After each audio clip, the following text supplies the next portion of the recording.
και συνάδελφοι, συναχθήκαμε για μια ακόμη φορά και φέτος στη φιλόξενη Μακεδονική Γη για να ενώσουμε τη φωνή μας όλη εν ενεργεία και εν αποστρατεία. Αστυνομικοί, στρατιωτικοί, πυροσβέστες, λιμενικοί, καθώς και από φέτος και εξωτερικοί φύλακοι των φρουρών της χώρας. Να ενώσουμε τη φωνή μας εν ώψη της ενάρξεως 35ης Διεθνούς Εκθέσεως Θεσσαλονίκης και της καθιερωμένης ομιλίας του Πρωθυπουργού κ. Μητσοτάκη, κατά την οποία ήθιστε να εξαγγέλλονται μέτρα μισθολογικού και φορολογικού χαρακτήρα υπέρ των ασθενέστερων οικονομικά τάξεων. Και θα αναρωτηθεί κανείς, εάν εμείς ανήκουμε στις ασθενέστερες οικονομικές τάξεις, ισχύει αυτό? Προφανώς και ισχύει. Ρωτήστε το διπλανό σας, αν φτάνει ο μισθός να βγει ο μήνας και αν μετά τις 18 κάθε μήνα δεν γίνεται ταχυδακτυλουργός, προσπαθώντας να βγάλει χρήματα από το τρίπιο καπέλο του, προσπαθώντας να καλύψει τις υποχρεώσεις έναντι των όλων. Κάποτε υπήρχε ανεκδοτολογική έκφραση ενός αστυνομικού ότι δεν ξέρω πώς να τετραγωνίσω τον κύκλο, αλλά ξέρω πώς μπορώ να κυκλώσω ένα τετράγωνο.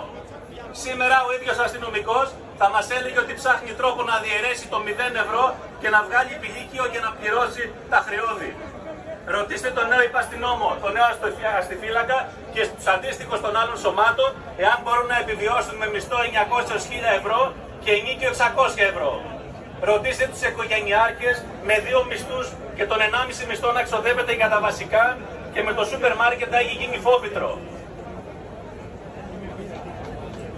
Ρωτήστε τους γονείς που αναγκάζονται να δουλεύουν εν αλλάξει γιατί δεν υπάρχουν δομές για να απασχοληθούν τα παιδιά τους μέχρι να σχολάσουν και επιπλέον δεν μπορούν να πάρουν το βάουτσερ επειδή τα εισοδήματά τους είναι δηλωμένα και φορολογημένα μέχρι το τελευταίο ευρώ.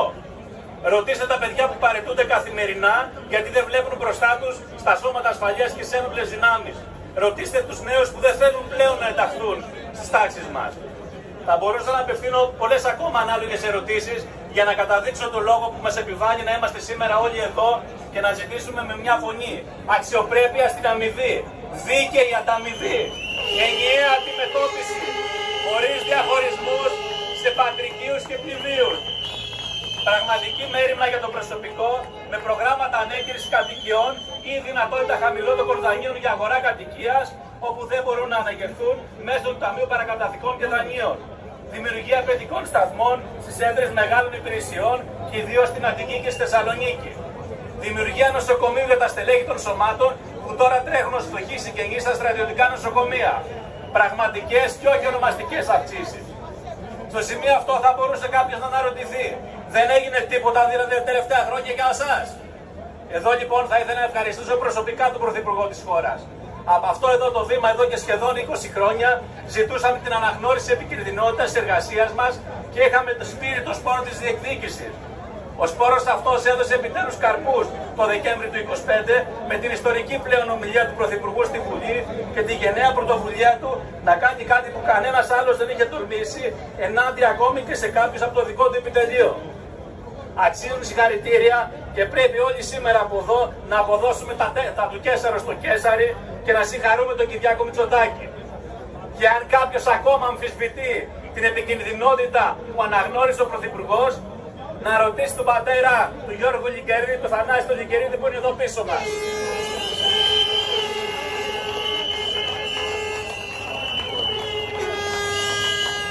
Από το ίδιο βήμα σήμερα ζητάμε από τον Πρωθυπουργό να ασχοληθεί και πάλι προσωπικά με τα ζητήματά μας και να εξαγγείλει αυξήσεις εντός ενός ενιαίου μισθολογίου χωρίς διαχωρισμούς ανάμεσά μας.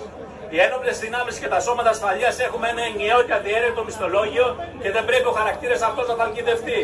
Δεν νοείται η ίδια φύση εργασία και διαφορετική ανταμοιβή. Είναι μονόδρομος πλέον για όλους και είμαι προσωπικά βέβαιος ότι αυτός θα δώσει και πάλι τη λύση.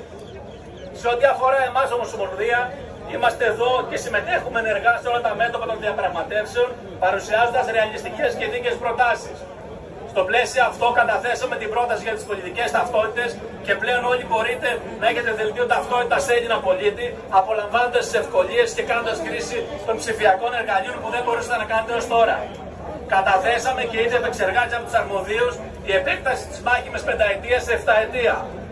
Τέλος, κατόπιν σχετικής ενδελεχούς μελέτης, καταθέσαμε προς την πολιτική και φυσική ηγεσία τεκμεριωμένη κοστολογημένη πρόταση για καθιέρωση επιδόματος διοίκησης το οποίο θα λαμβάνουν οι ειδικούντες αξιωματικοί των αντιστοίχων στελεχών του δημοσίου τομέα. Είναι ένας ακόμα σπόρος που φυτεύεται για να δώσει καρπούς. Αλλά όπως ξέρετε, ο μαραθώνιος ξεκινά και αυτός από το πρώτο βήμα. Συναδέλφοι και συνάδελφοι, κλείνοντας, θα ήθελα να ευχαριστήσω όλους εσάς που και σήμερα πυκνώσατε τις γραμμές του αγώνα, δίνοντας το παρόν σε μια διεκδίκηση που αφορά όλους και όλες. Ο αγώνας είναι δύσκολος και απαιτητικός. Μην αφήνετε τις κασάνδρες να δηλητηριάζουν το φρόνημά σας και να κάπτουν τη θέλησή σας. Οι μάχες κερδίζονται στο πεδίο του αγώνα με προσπάθεια και υπομονή. Κανείς δεν κέρδισε την ουσία με επικοινωνιακές μπουρμπουλήθρες στα εκπτωτικά κουπόνια των θερινών υδάτινων απολαύσεων. Άλλωστε, η δόξα των κρυπτωμένων και των φοντασκούτων είναι τόσο εφήμερη όσο και η ηχό της φωνής τους. Καλό αγώνα, συνεχίζουμε όλοι μαζί!